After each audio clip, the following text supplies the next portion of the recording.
Good morning, everyone. Welcome back to 80 Acres.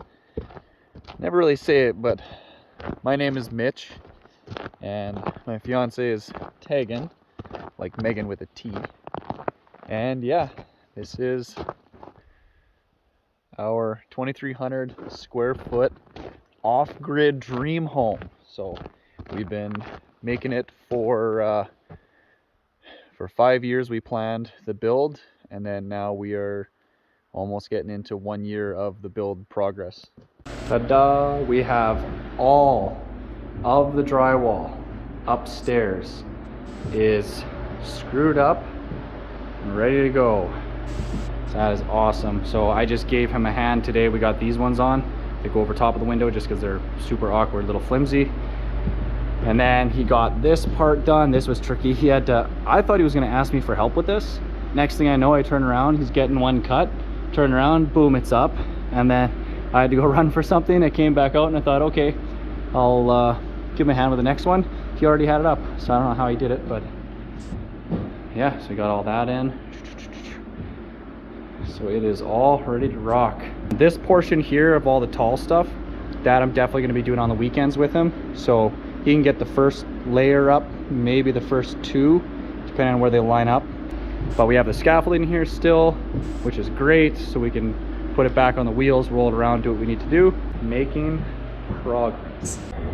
All right, so I got the furnace figured out here. Basically just went on YouTube and just started watching a whole ton of videos, and basically I found one and it was a guy just going through like each step you need to look at throughout a furnace to see what the problem is. And basically you start with your controller, the thermostat. So if that's sending and receiving all the signals properly, then you move on to basically then that'll start engaging the next chain of events to get it to light.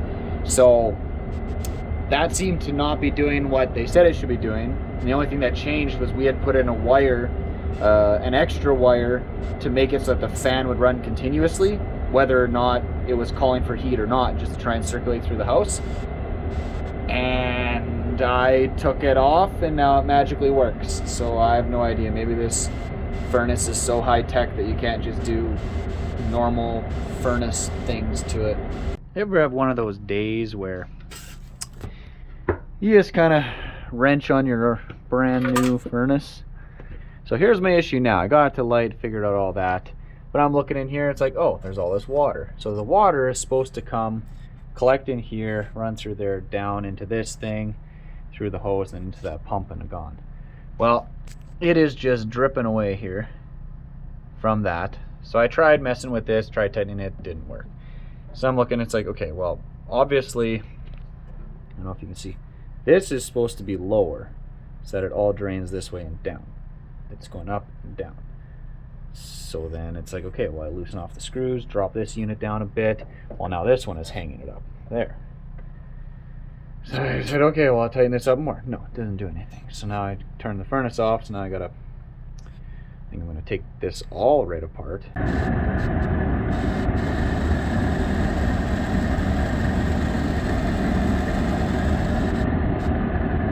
Okay, this might sound dumb, but it's actually super exciting. So I told our neighbor there who's doing all the drywall stuff for us hanging it up, I said to him, okay, we got the solar is kind of working, we got the backup generator kind of working, so use the solar. We have one plug up top for him to try for his corded drill and his Dremel and whatever. And I said, okay, give it a shot, see what it does.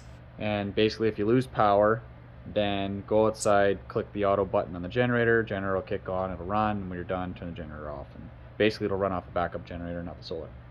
So I asked him tonight, I said, hey, how'd it go? Did you need to use a generator? He said, nope, used the solar all day, and we gained a bunch. We went from, we were 70% when we left last night. When I came here this morning, it was at 63%, so it used 7% overnight. Then now it's at like 83 or 85%, and we had barely any sun today. Furnace randomly kicked on now. I went down there and I tried turning the gas switch off, then turned it off, then turned the switch on, turned that on. But I think it's a problem with the propane. I think it's not getting enough pressure, which I believe is adjustable, because the fourth and fifth burner, it's burning back inside the tube. It's not shooting the propane all the way out and then burning completely inside the chamber. It's kind of like almost getting a flashback or something. That'd be great if we can get that all operational to the point that we can just keep the heat going in here, you know, supplement it with the fire. It's still 19 degrees in here now, so it's still very livable, workable temperature.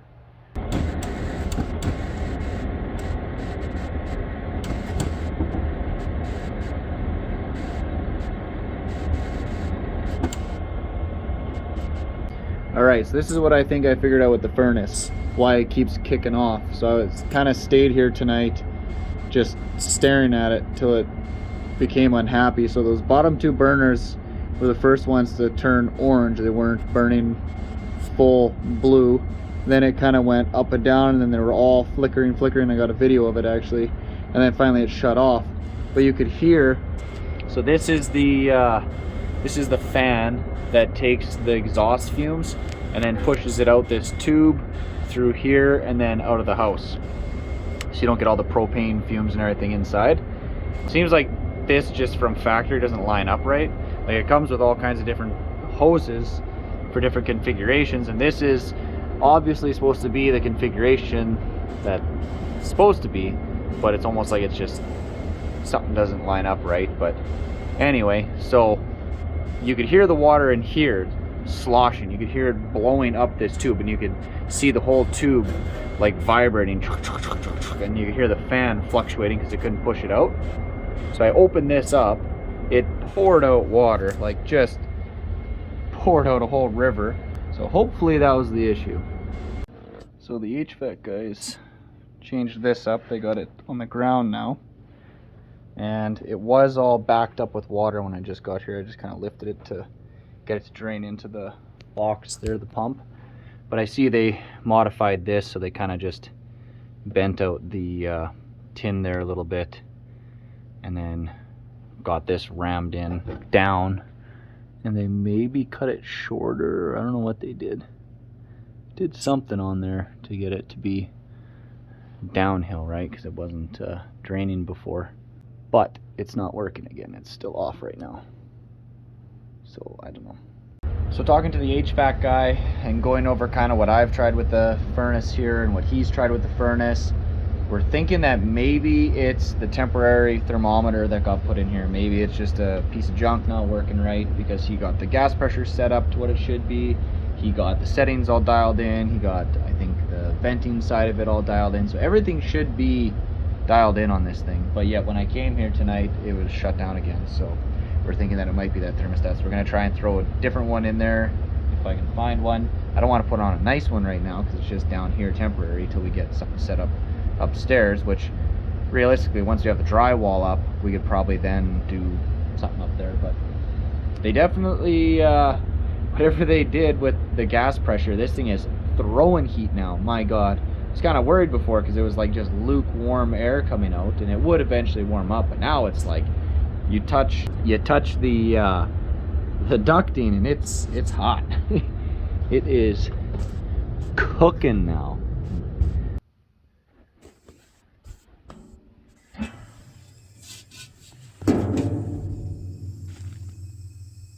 You can just hear her sucking the propane back now. I was kind of wondering, it made no noise before. Right, so I guess with the higher fan speed they have set now, we're going up to 900 watts drawing. Before it was 750. So it's drawing a little bit more power, but it's good to see. This is, I think, day 3 of our batteries being kind of charged what they should be. I didn't change too much of the settings or anything in terms of what the battery charge is supposed to be. We did run the generator, the backup generator, for that one day to charge it, and it charged insanely slow. Like, it was just painfully slow charging. So I don't know if it was maybe going through a cycle, like maybe it ran a cycle on the batteries to like give them a full reset charge or something. I'm not quite sure, The instructions for this are good, but they're not complete. There's still a lot of the detail stuff that's, I guess, they keep for more technician side of things. Same with the furnace. There's a lot more information you could find, but they don't tell you because they want you to hire a technician. Another delivery of drywall. So we have, this is the second load. This should be all we need now. This should be all the main floor and bathrooms, whatever else we need, but another 110 sheets. Lots of drywall. I grew up in a log house with no drywalls. This is different for me. It's just so weird. So unlike our first round of drywall where I had, I think it was 8 of us or something carrying it up, this was kind of spur of the moment because we needed the drywall. It could only get delivered on today basically to make it work. So Tegan took the day off, so it'll be just Tegan and I. Tegan and I and 110 sheets of drywall. She's my little helper. She's been learning how to give all the hand signals, curl up, down, left, right for the tractor. Having fun yet, Tegan? Tired. A lot of drywall.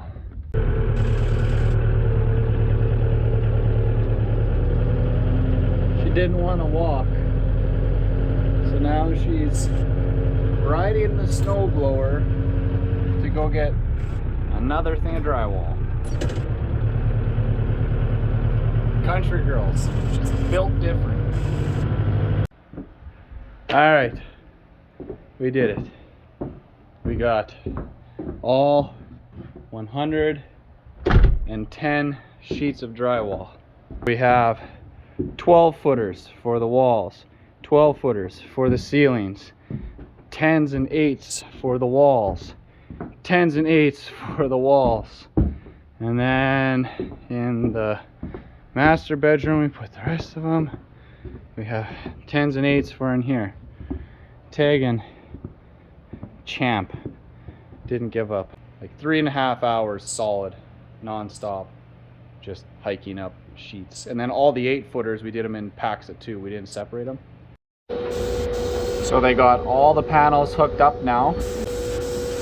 And yeah, so it just kicked off at charging. I don't know why, but yeah, it's inputting throughput rate to it. So I still find it crazy hard to believe that, like, right now, vacuum, drill, router, tools, lights, all that stuff, the heat running, the furnace, like it's just from the sun and batteries. It's weird. And I think the thing that's the weird part is so far works pretty well. Pretty much whatever you plug into the wall, it runs. It's not, you know, I've been at camps and stuff that have solar panels and batteries, and it's, you know, it runs the lights, or our snowmobile shelters out here just runs the lights for the night or whatever. And but it's always, you know, it's always crappy, right? It doesn't really do much. But this is kind of the, well, this is the first full blown solar system that's off grid or whatever that I know, I even know of, right? I don't know anyone that has it. Usually they're grid tied. It seems to be working, so it's pretty pretty exciting.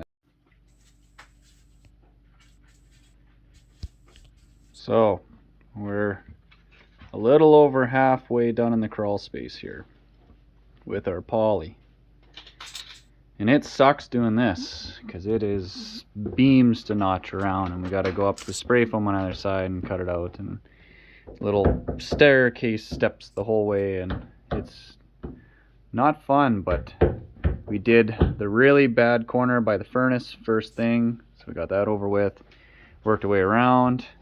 So now we just have this wall of staircasing and then that one short wall there. Little chicken, where'd you go? Where'd you go? Somewhere in there. There he is. See him?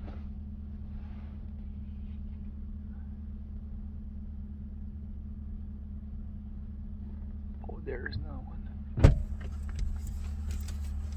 Gonna scare the chickens, Tegan. Day 2 of poly in the crawl space here. This is kind of the stuff we're looking for first. So you see where this is insulation that got put in a while ago, and you see how it's got that gap in there now. So this goes right, this little piece of steel, right to the outside wall. So that is just letting the cold air, It's letting the cold air come all the way out. And then the other thing is we're just using this piece of tin, and you see how it's kind of pressed in just from trades guys coming through and kind of bumping it. So if you take something really thin and you run it along, you can kind of get it to come back out again, sort of fluff it up. Just needs that extra little bit, because a lot of times I think it's just the friction of the insulation sticking against the wood, kind of like Velcro. And hopefully we can get this done today, because it's Sunday mid-morning right now, and Tuesday is our next inspection to get. That is it. We got it. The whole crawl space is all polyed. So basically it was the inverse what we had to do upstairs for the spray foam. We went over it, he cut out what he needed. Now we came up to it and then cut it out. Because if you cover over top of the poly, then you have 2 layers of vapor barrier, which then your moisture is going to sit in there. So this is the way to do it. I pre-cut it all, so that way we could just staple it across the top, roll it down, cut out the stairs, and away we go. And it's been a couple days now since he got all the panels hooked up. And I mean, you can see right now we're at 2500, 2300 watts coming in. And the batteries are 100%, but they're still taking a little bit of a charge, kind of maintaining themselves. And then we're through putting into the house, which is beautiful. And you can see we are producing power. Even the other day when it was cloudy, we were getting about 1200 to 9 to 1200 watts on a bad day, which is still pretty decent, because it's for what we're doing. Say like running the furnace and the HRV and all that kind of stuff, it only draws like 900 max when it's all ramped right up. What we have here, all the kitchen drywall is done, and we have the main panels at the bottom here done. So the plan for today and possibly the rest of the weekend, not sure how long it's going to take, but we are here, Tegan and I, to help out Blaine, our neighbor, with getting all the tall panels in here done. So we're going to set up scaffolding, I believe, and then basically he'll get them all measured, marked, cut out, and then we can just help haul them up, put them in place. That'll be it. That'll be all the drywall in the house done. So he's already got all of the, I think he got the bathroom done now. Yeah, I got the powder room here. So in the powder room, we just did blue board for where the sink is going and the toilet is going, because that's just leftover material from the other bathrooms. Originally we weren't going to bother with any blue board in here. The blue board is designed for more high moisture areas. Typically in like a room that has a shower, so a bathroom with a shower in it, you'll put on the ceiling. But yeah, I mean, that's one thing with drywall, there's lots of little offcuts. Like there's just piles and piles and piles of pieces everywhere. So it's just the ceiling in here and then the main wall there.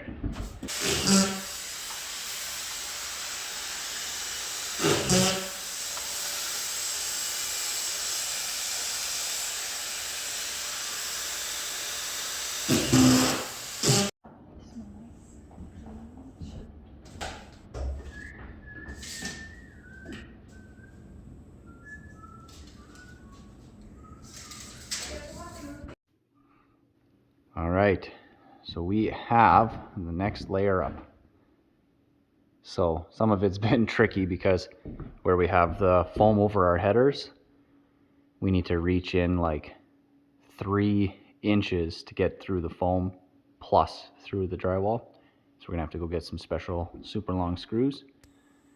And then this wall here, because it had the webbing for the floor trussing, so that was a pain. And then there's a board in here, one of the ones I put in as like a nailing edge for putting into the drywall, and then also for, I think we needed it for the inside of the bedroom too. We were hitting that.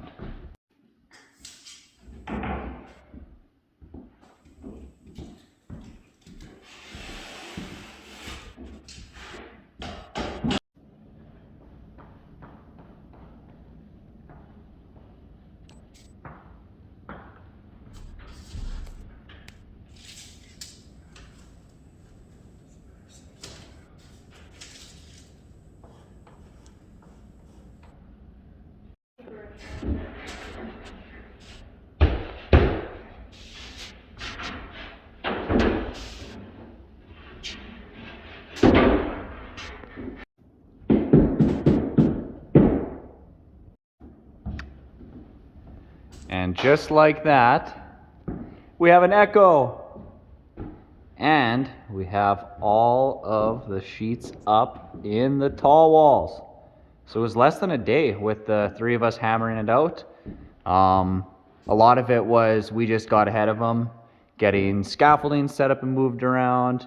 I did right up the center here, all the little pieces to try and get it, you know, cut in and around all the stuff. It's all getting hidden anyway, so not too worried. And we're probably going to take some of our offcuts and maybe a couple full sheets if we figure we need. Put them downstairs, and then I'm probably going to do a little bit of drywalling myself. Now that I'm a total expert at drywalling after my half a day of cutting it up and measuring and all that, it's actually pretty straightforward. It's just a matter of trying to get it to fit around stuff and knowing what will be hidden, right? What you need to fix before you put a panel over it and what you can put the panel over top of and it'll all disappear. Downstairs doesn't really matter because it's just protection. We're not going to finish it most likely, just slap it up and then keep people from putting holes in the poly by accident. All right, so I think the guys for the solar stuff are all finished now. They got in another safety switch.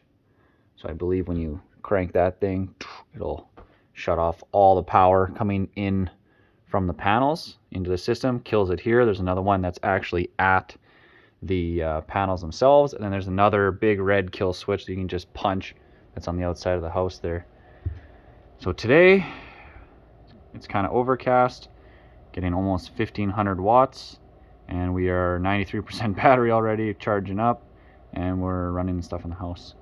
So far so good. We haven't been needing any more power.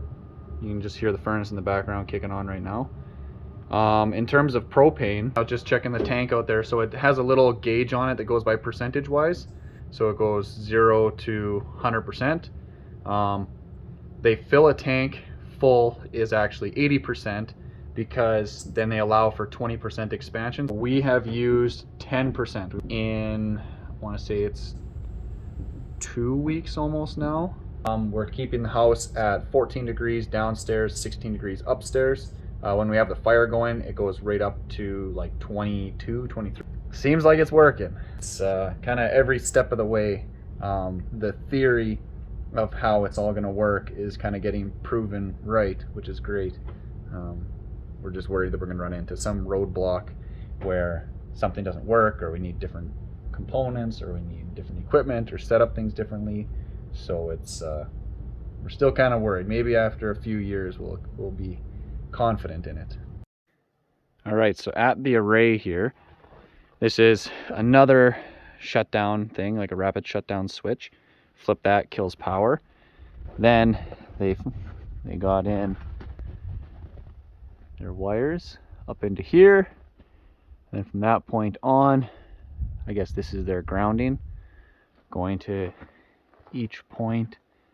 It's an interesting way of doing it.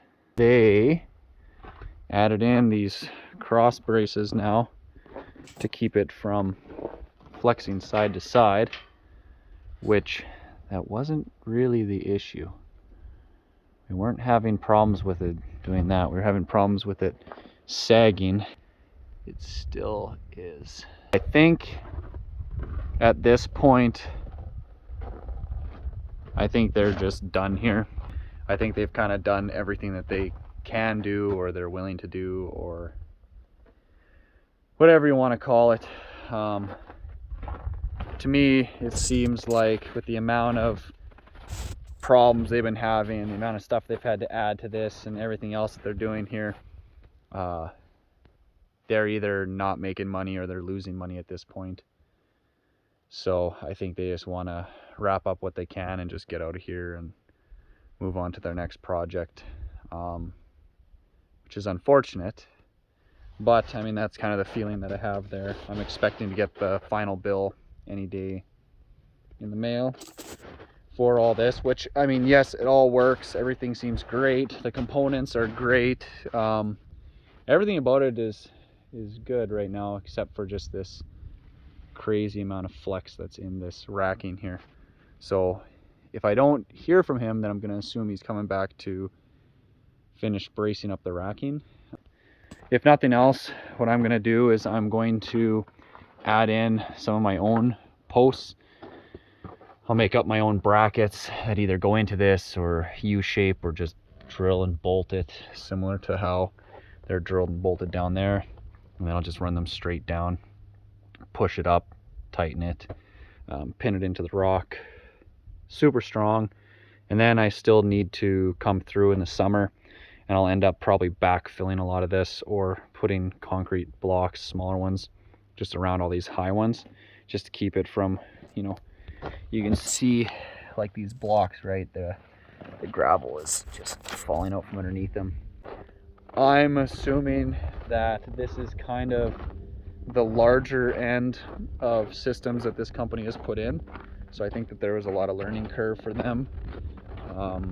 I know there was extra safeties they had to put in place that it sounds like they weren't aware of, and just a lot of extra stuff that I don't think they anticipated, because I believe with a smaller system or retrofitting a system to an existing house, maybe they don't necessarily have to follow every code, whereas with this, since it's a brand new build, it's the main source of power, they have to follow every little code that there is.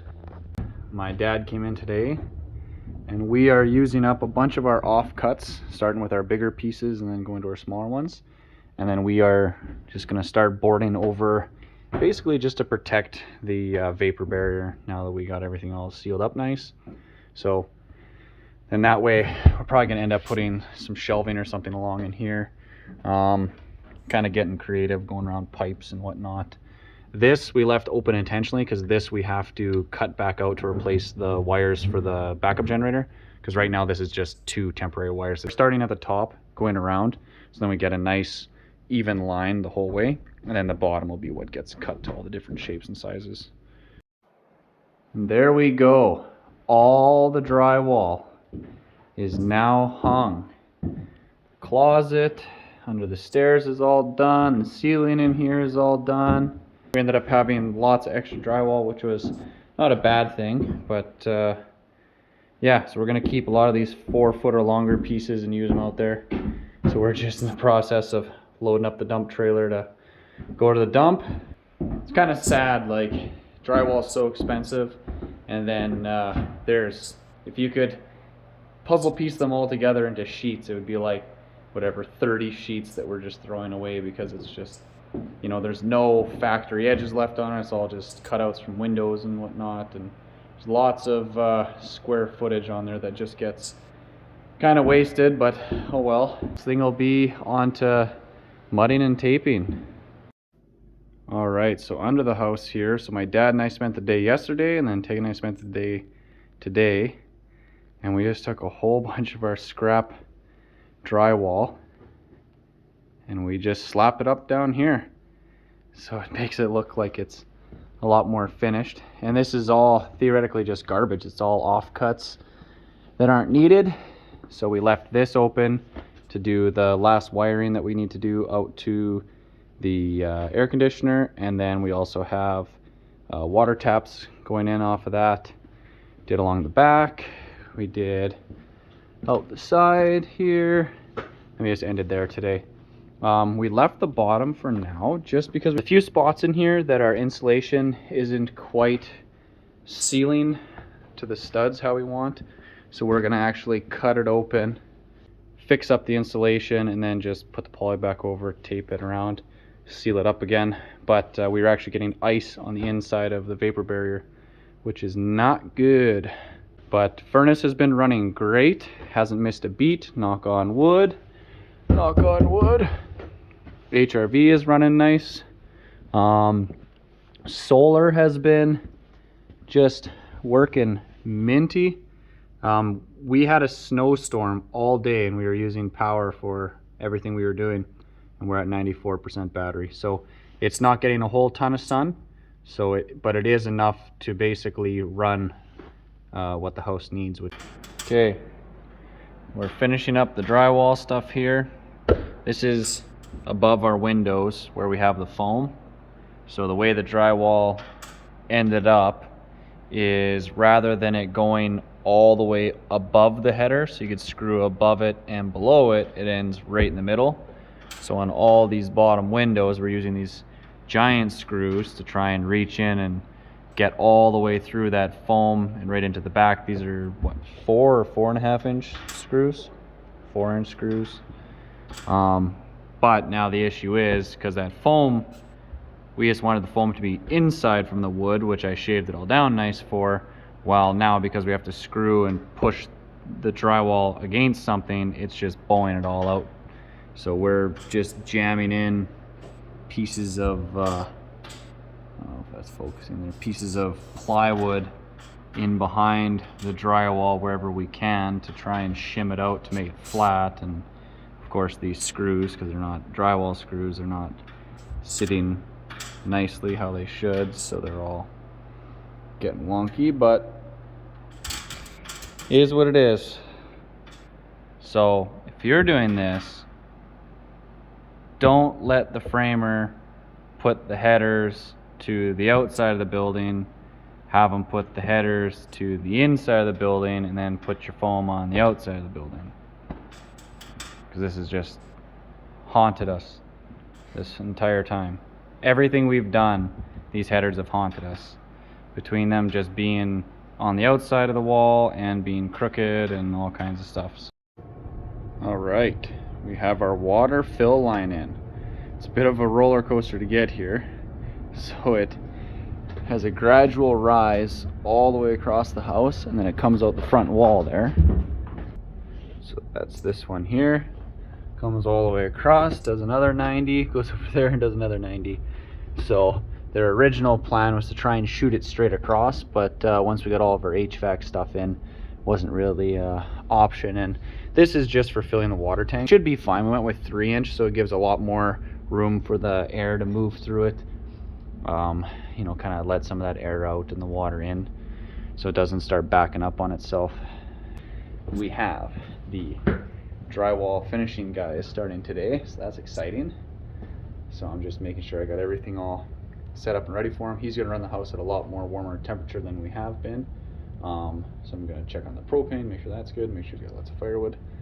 So in that way he can just hammer it out. He figures it'll be about 2 weeks, give or take a bit, to get all of it taped and mudded, and then, you know, sanded, and then re-mud and blah blah blah. So it's a process. But so yeah, so this is where our water fill is going to be.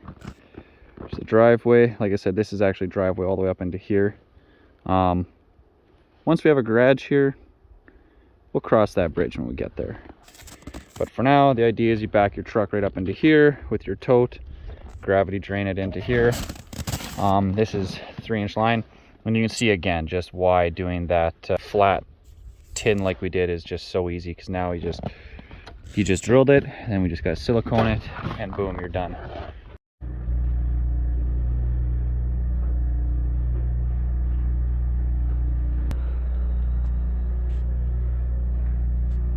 It's been a busy day, very, very busy day. I got a call early this morning, and Wayne showed up to do some electrical here, and the gentleman who's doing the drywall finishing, he showed up, and no power. The whole solar system crashed, batteries 0% again. Everything was dead, house was cold, because then the furnace died, and we still don't have the backup generator set up because we're still waiting to figure out how that needs to be done to automatically start. So I talked Wayne through just hitting the button on the backup generator to get that to start going. But yeah, we are still in a mysterious state now where we went, whatever it was, like 3 weeks probably without having any problems with the solar at all. So we have all the panels hooked up now, the batteries and all that kind of stuff. So I spent hours and hours and hours today just going through all the settings on the machine and called the manufacturer for the batteries, which turns out isn't the manufacturer, they're just a distributor for the batteries. And then they told me that the batteries are actually made by a different company and they just put their sticker on it. So then he gave me the code for the other company's battery, which is the company that makes them, and he said something like, you know, this is the same battery. Well, the code that he gave me for this other battery has none of the same specs, and they're way less amp hour, way less capacity than what these ones are supposedly supposed to be. So either these are different batteries than what he thinks they are, or the batteries say that they're better than they are, and it's actually false advertising, and the batteries are a lot less capacity than what we thought that we were getting. Yeah, we ran the generator all day, and we charged it all up. Really what happens right now is when the generator kicks on, because it was nice and sunny today, the solar puts out more power than the generator does because we don't have our full wire in yet. We just have this temporary one, which we can only run I think up to 65 amps through it right now, so we're limited, so it slow charges the battery. So if it senses that the solar is putting out more power than the generator, then it'll charge the batteries off the solar and it'll just put the generator into the house. We thought we had this all taken care of. We thought we had it beat. I was starting to trust it. I wasn't coming every morning and checking on it, but every time I was here it was nice and charged up. But the main concern is that we have it all set up so that if it gets too low, it's supposed to turn off the system, not draw any power from the batteries. So then it keeps the batteries from, basically dying prematurely. If you keep overdrawing them, they're going to die really fast. So it's not stopping, it just keeps drawing until the batteries are at zero, which is not good. I don't know, right when we think that we're getting ahead, this whole project has been one step forward and 3 steps back. Drywall finishing started, some things with that where the finishing guy wants to see a few things a different way than what it was hung at, so he's spending a couple days to get the drywall set up how he would like to see it, kind of personal preference and different methods sort of deal. So he's going to get that all set up how he wants, then he'll start on doing his finishing stuff. But then also our system, like we had nice sun today, and each bank of panels says it only puts out about 2,000 watts, which we should be like double, triple that. So I don't know what's going on with that either. So I think there's some settings and some other things that are messed up. So I got to contact this Solarc company and get them to maybe walk through the settings with me so I can try and see if there's something that was missed or not set up right or something like that. Always something. Always something. This whole project is just fighting us. There's nothing, I can't think of one thing that has gone well so far yet. The beginning stages of the drywalling. So he's just going around and he's doing stuff like filling in bigger cracks and whatnot first and getting screws all sorted out. I guess it's very much a multi-stage process he's going through and just filling in. I guess he starts with anything that needs more layers. He gets it all done and then he goes on to the next part. Typically, from what I've heard, is you do all your drywalling, you hang it, you get it, taped, mudded, finished, whatever you want to call it. Then after that's done, then you bring in a painter. Painter will do a primer coat, and then they say a lot of times when they do that primer coat, it'll lift a lot of the loose drywall dust that kind of is hiding holes. So it may look, and it's sanded over and it looks like it's perfect, but it just isn't quite perfect.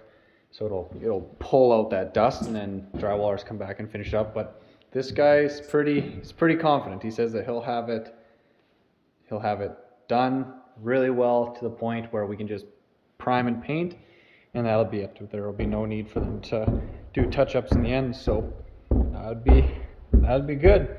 Get it painted, and we're on to finishing stage. And that's what you guys really want to see. You're getting bored of all this just building, blah blah blah. Mitch talking to the camera and complaining about how everything's going wrong. And yeah, hopefully we can get back into, you know, us getting more stuff done. We got railings, we got pine ceilings, we got flooring and doors and all kinds of stuff. So there's many more videos to come yet. Got our white switched out to blue there.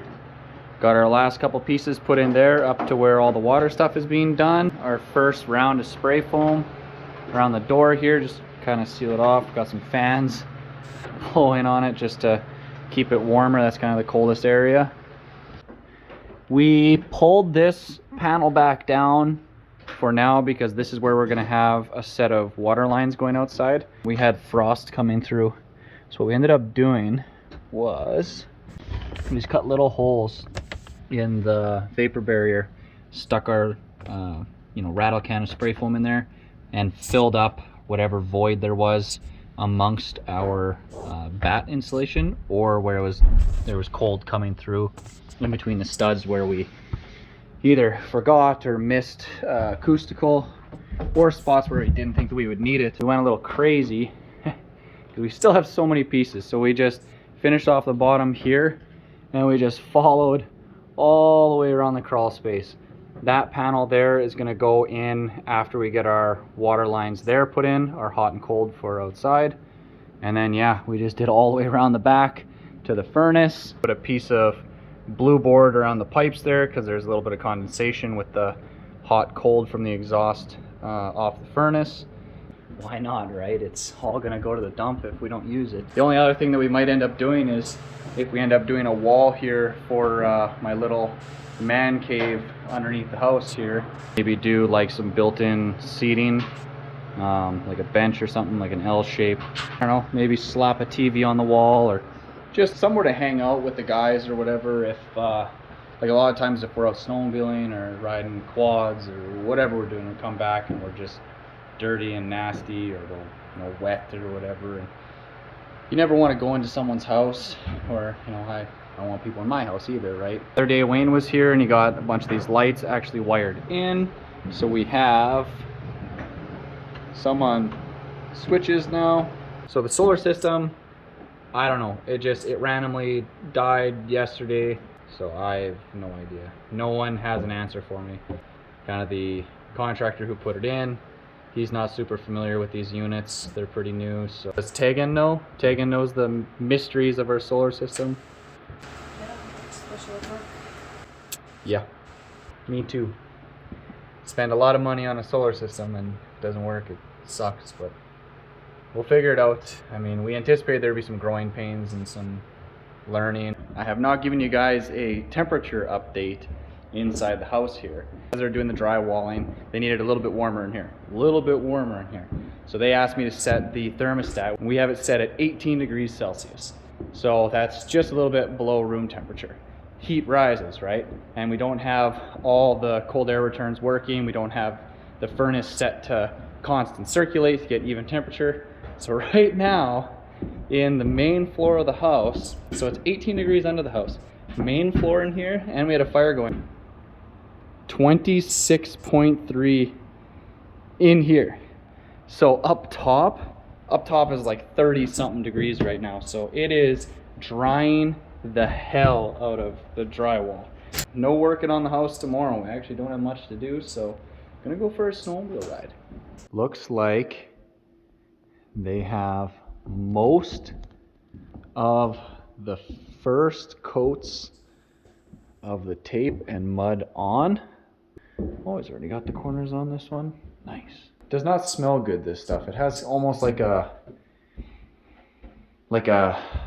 dry fish smell, like a fish that was on the beach and dried up or something, or I don't know. It's like paper and seaweed or something mixed together.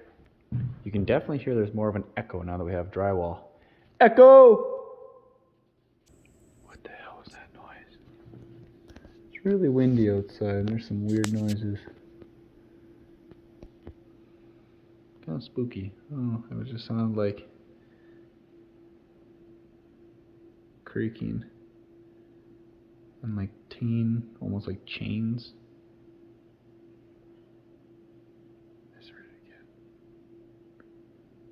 Sounds like someone in the distance stacking plates together.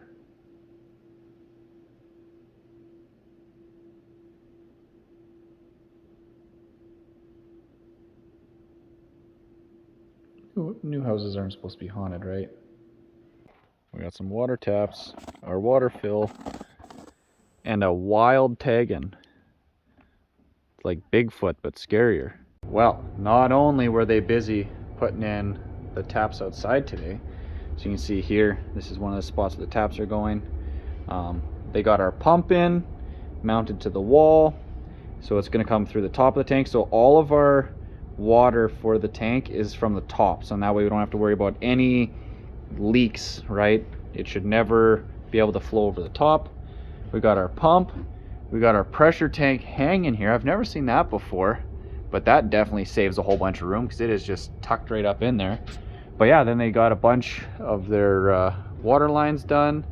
They got this all plumbed in now. 3 spots with taps outside with both hot and cold water. The other day when Wayne was here and all the batteries were dead and nothing was working, he took a picture of the screen, and from the picture there you could see what the voltage on the batteries was. The voltage that was on the batteries should have been equivalent to about an 80% charge on the batteries, which actually makes sense. That, you know, overnight it was -30, the furnace was running, HRV, blah, blah, blah. We used, you know, 20% or whatever, roughly, of the batteries. That would make sense. But on the little icon that tells you what percentage the batteries were at, it said that it was at like 4% or something. So it went into emergency shutdown, blah, blah, blah. So we're hoping now that I updated all the settings that it's actually going to register the proper battery percentage along with the proper voltage. Seems like that's our mystery, is that it's registering that it's the wrong percentage given a voltage. So, but realistically the batteries weren't actually dead, which is good because that means that we weren't actually killing our batteries. A little out of breath here, just carried in all this primer and paint. So we have paint, primer. We decided to go with white chocolate, which is basically white. For any man out there, any guy or someone who doesn't care about colors, it's white. I don't know. It's white chocolate colored, but it's white. It's like slightly browner white, if that makes any sense. Wayne is here again today. He's hammering out, getting a bunch more of the circuits wired in fully. He got power ran over to here in case we need a sump pump in this hole. He got power ran over to the pump for the water system.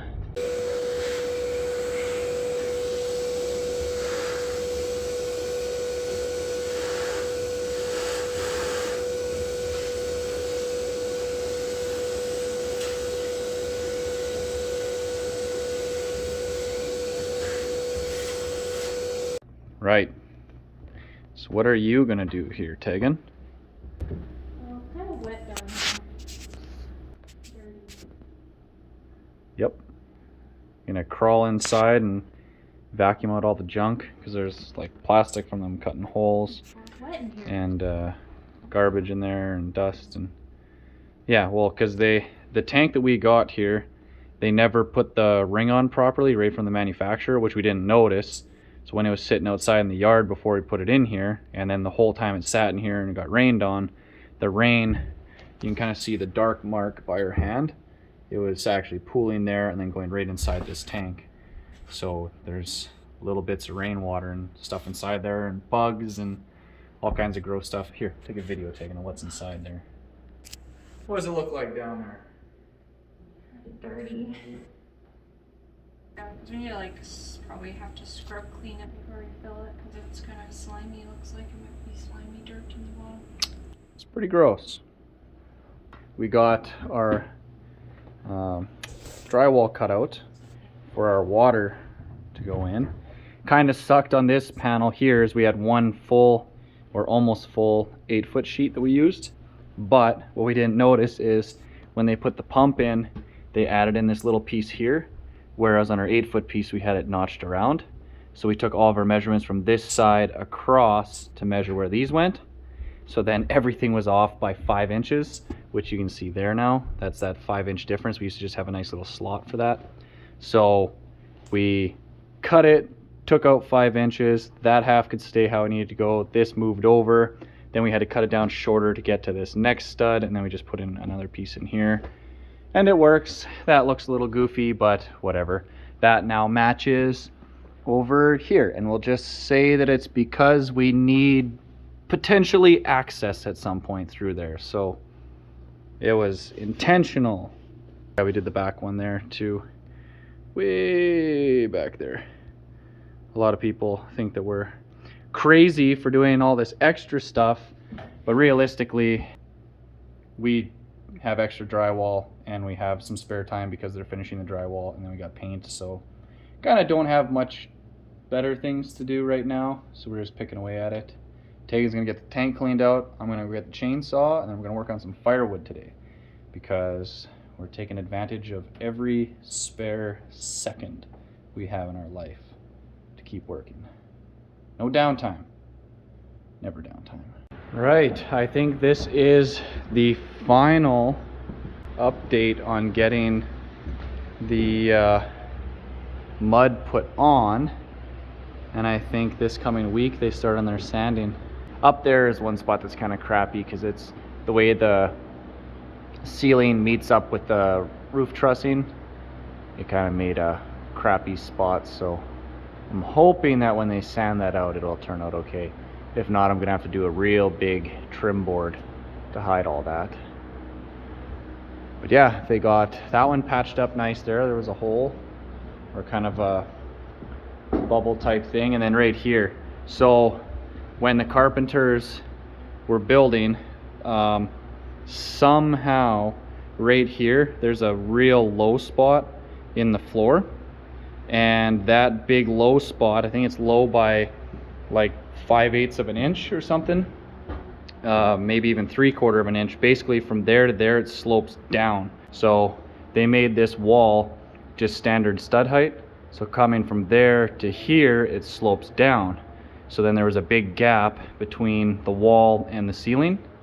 So in order to get basically your nailing edge that was attached to the wall and your nailing edge that was along the ceiling to line up, we had to arc the drywall down that, 5/8 of an inch and then around and back again. So it's pretty well hidden. So, I mean, there's always ways they can hide stuff, right? But it's just, it was a lot of messing around to get that. And then over here, where do we have? We have a pot light there. And then we have one there.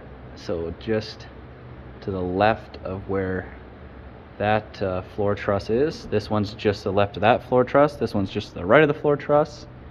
I think there's supposed to be one there, and there's one going in here somewhere. And then up there, right above where our wire is, that is where our vent is going to be. We got to drill that out after. All right, Old Faithful here. Let's get her popped. Yeah, she's a little beat up, but let's see. So on this thing, we have a very sketchy, oh, there goes the windshield wipers. Very sketchy battery shut off, which is attached to a piece of steel, bolts, nice and safe. But hopefully, like this hasn't run since, last summer sometime. Let that fuel pump cycle a couple times. Ready? Come on, baby. Oh, so close. Whoa, she doesn't sound super happy. Change engine oil. She lives. Yes. Oh, she's stinky. Oh, oh, it's smoking. Oh, oh.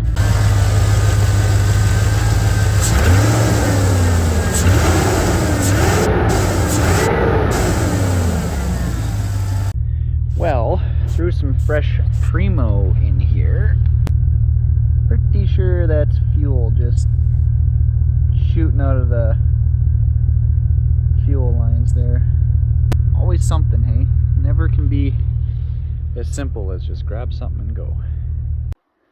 Oh, yeah. So we're just clearing out this bluff here, kind of between the shed, camper, and the house.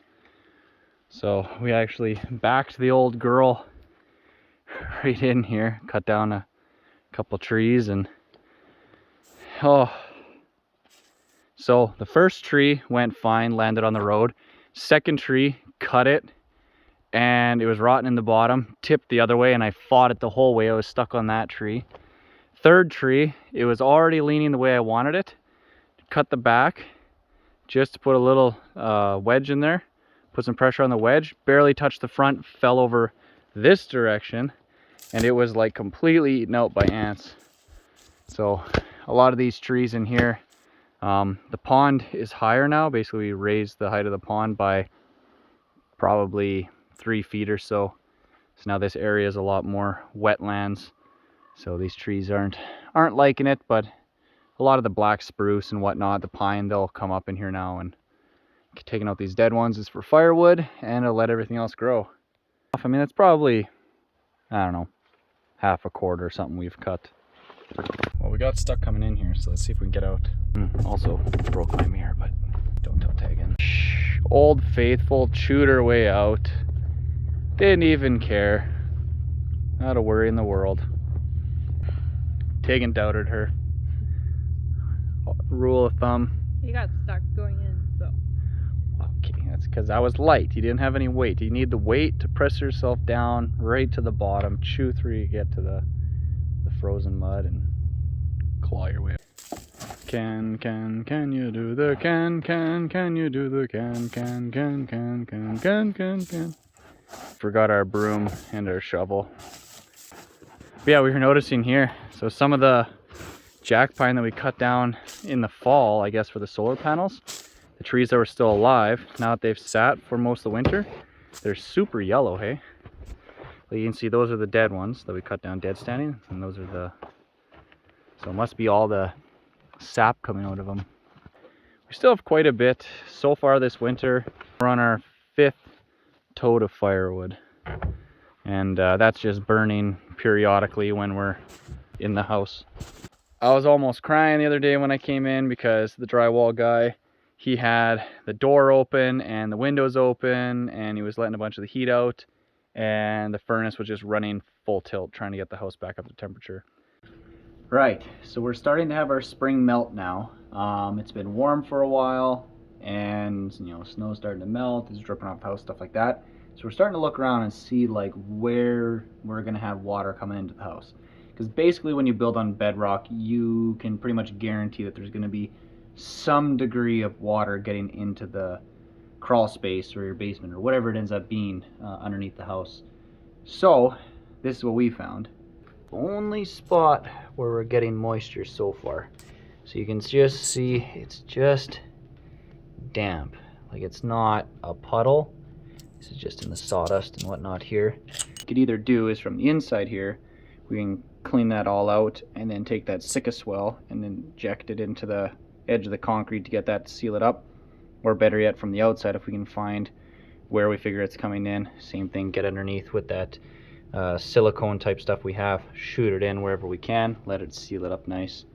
Wayne was busy with getting lights put in, so what he did was for kind of the back areas here where we're not going to be working too much, right, he just put in little pull chains for our lights here. Furnace is kicking on here. It's been going strong.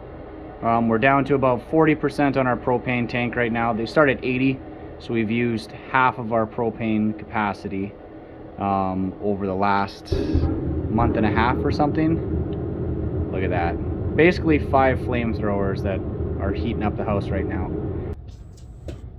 Our battery seems to be working again.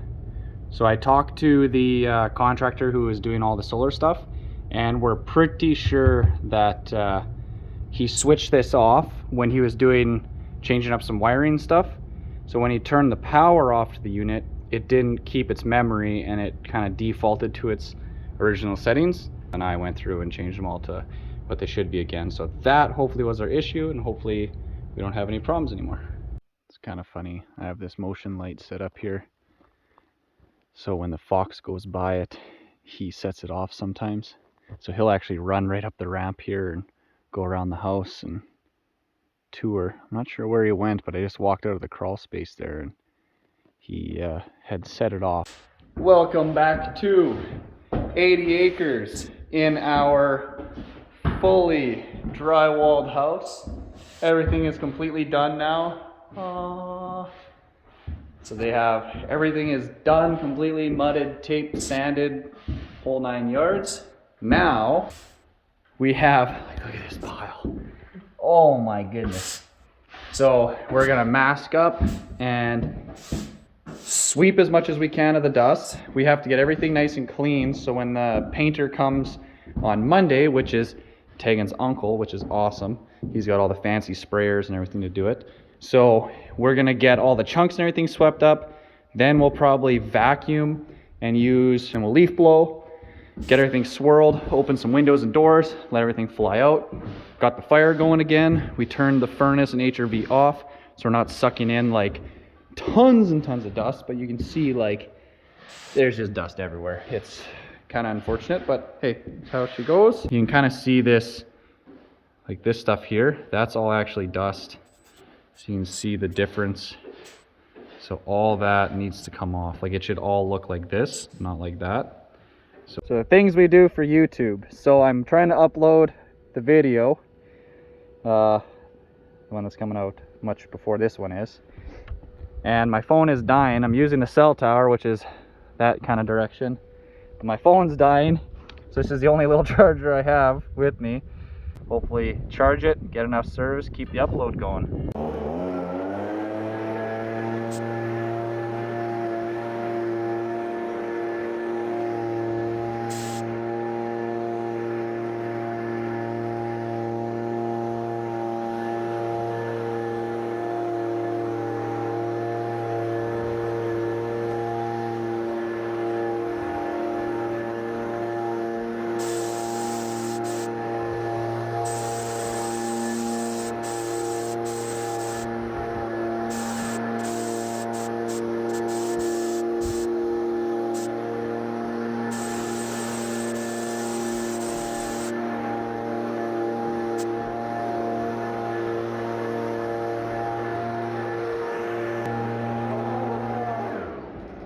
I'm on the vacuum. Tegan's going around scraping up all the little splat marks on the floor. And we're back into a blizzard now, pretty much. It's I think March 12th or 11th or something today. And right when we thought that spring was here, doesn't really show on camera, but it is dumping. Look at how white I am. Oh my goodness. So now on our walls, almost nothing. The only spot is wherever they have this, there's still just a tiny little bit.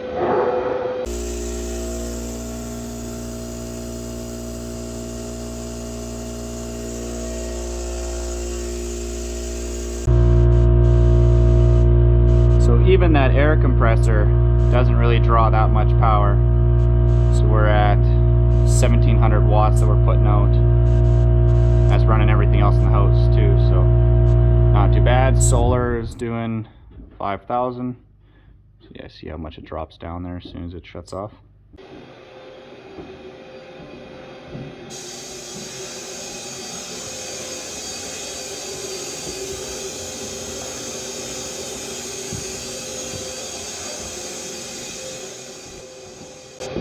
Turns out you can fit a lot of junk in that little closet under the stairs. But now we gotta start hiking stuff. That's the job for this guy. Maybe Tegan too. Your toque is funky. Look at your tooth taken. Look at yourself. Look at yourself. Help. Help me. Help.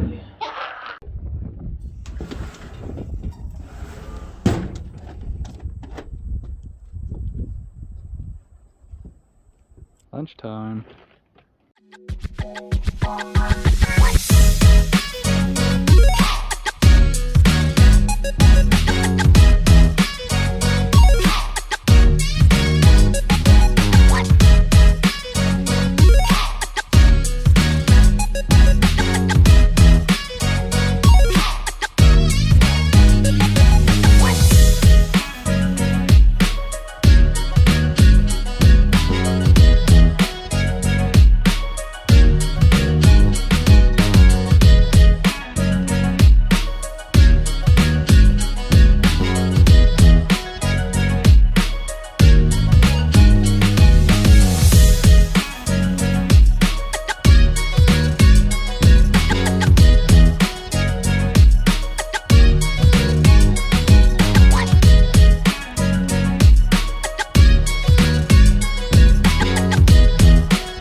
I think we're done.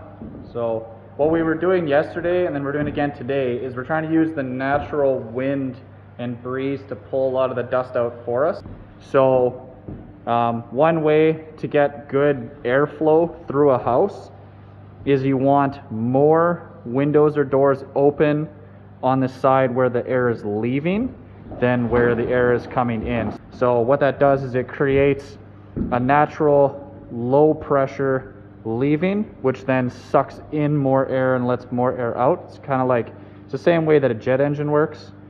It gets complicated, but yeah, so you want more leaving than what's coming in because it'll suck itself through a smaller opening, but it can't push and compress the air through a smaller hole leaving. So kind of exactly how we were hoping our windows were going to work. This is the first time we've actually been able to do it, and you can actually see it working because the dust in the air, you can see exactly where it blows out. So the amount of airflow we can get through this house is phenomenal. A little bit of planning ahead when designing a home can go a long way. Again, the master planner of the house for the air movement. You specifically designed it just for getting drywall dust out. Yes. Now that we have it all, the drywall dust out, we can just change all of our windows and doors to something else now. Mission accomplished. Close them off. Yeah, close them off, board them up, more wall space. We don't need windows, right? Who needs to see outside? I mean, honestly, what is there to look at outside here? There's nothing to look at. There's just trees and wildlife and nature and the pond and more trees and more nature and no neighbors. I mean, why do you want windows if you don't have neighbors that you can spy on all the time, right? Just hiked all the paint up from the crawl space, so that's ready to go. Things getting some odds and ends going. Just getting some stuff covered up so the paint doesn't destroy it. We went with Cloverdale paints because we got a good price on it, and we chose white chocolate, which is that color there. So it's not that color white, it's not that color white, it's that color white. But we went with a little bit brown just to kind of give it that more sort of rusticy cabin type feel. Like, I wouldn't say it's like plaster color, hey? Like, it's kind of Like white chocolate.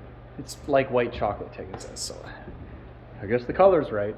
Beautiful day. So we just had that snow yesterday and it's already melting a heck of a lot already, but you can see here now.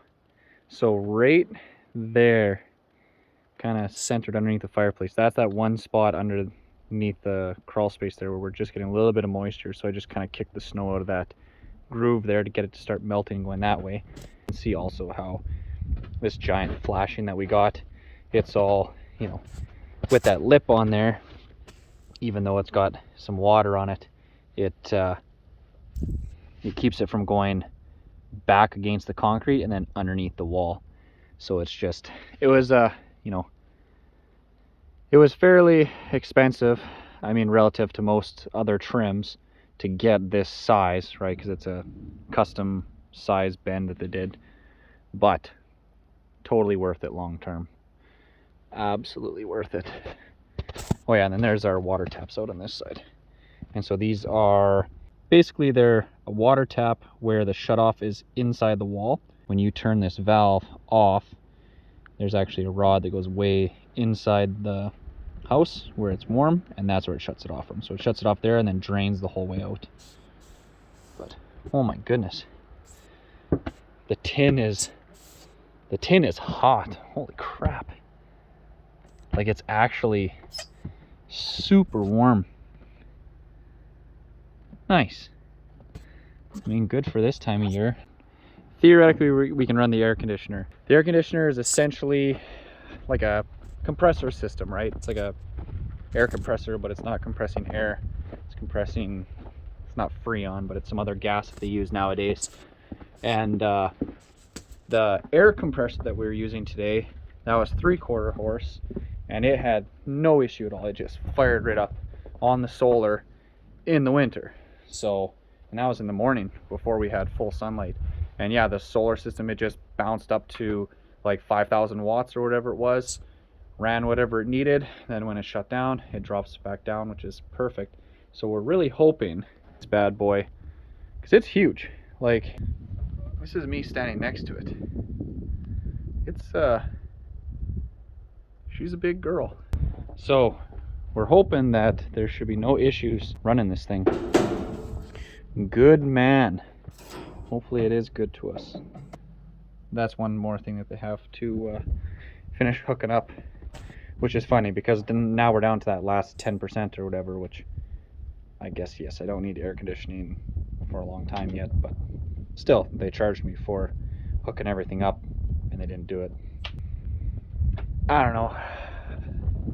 I like when either you pay when the job is done and customer is satisfied, so me being the customer, when I'm satisfied, I pay.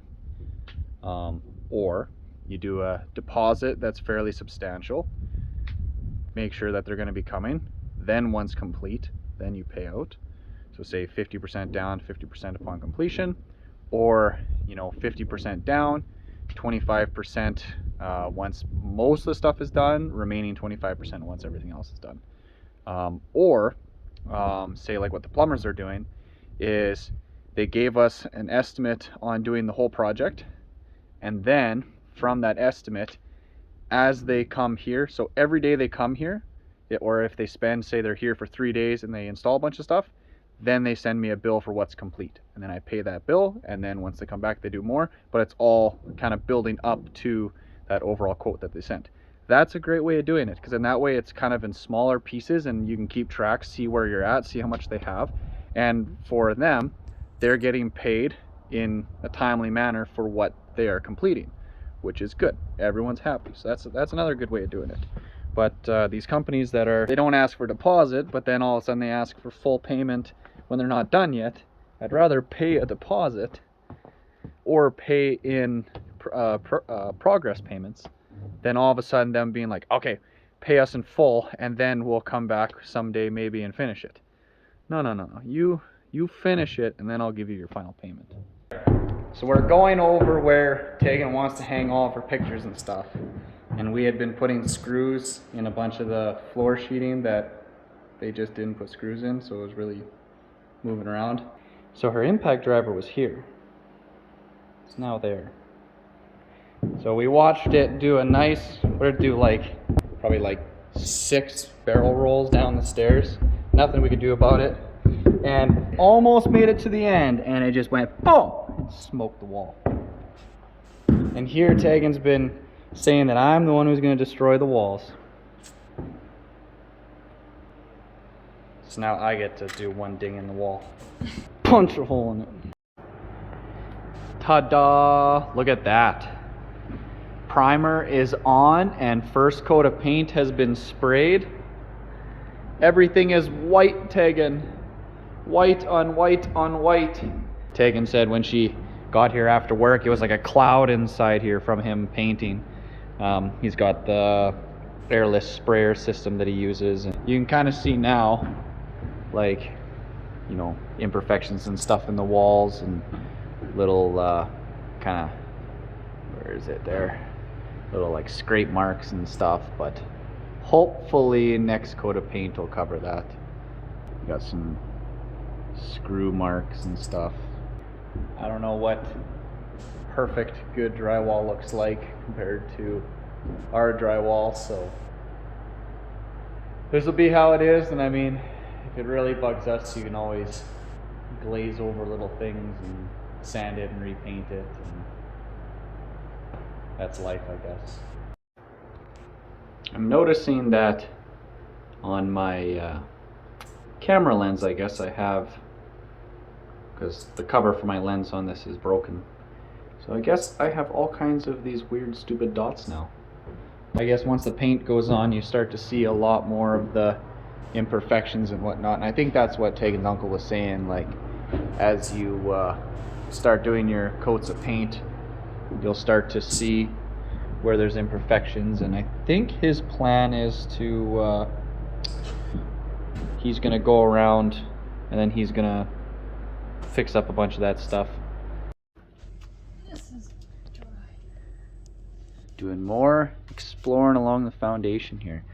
So we've had a little bit more melting, so we have, I think, 3 spots now that we have just the slightest bit of dampness coming through. So you can kind of see there, this is a low spot. That's the forming board that's kind of still stuck in the concrete that's left behind. And then this is, I guess, more forming board, old plywood stuff here. So we'll probably end up trying to get a lot of this out, and then we can get more of that Sqft in there, that sealant that expands with the water. Once we get one of those cut-off wheels for cutting through the granite, we can cut some more channels and get it to drain away.